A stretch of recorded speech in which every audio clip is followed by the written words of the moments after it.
Tady už je třeba zrealizovaný vyloženě soustružek na dřevo, který je funkční, činný, perfektní.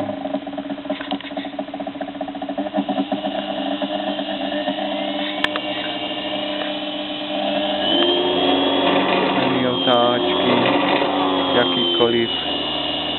Každý dřevo potřebuje trošku jiný otáčky na soustružení.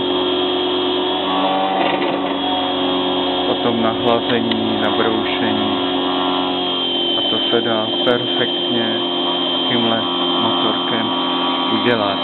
Je opravdu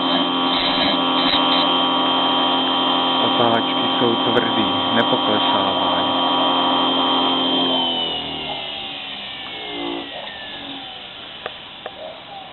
Klidně do nejnižších otáček. Mám tady vlastně signalizaci, jak spíná vlastně, to je triaková regulace.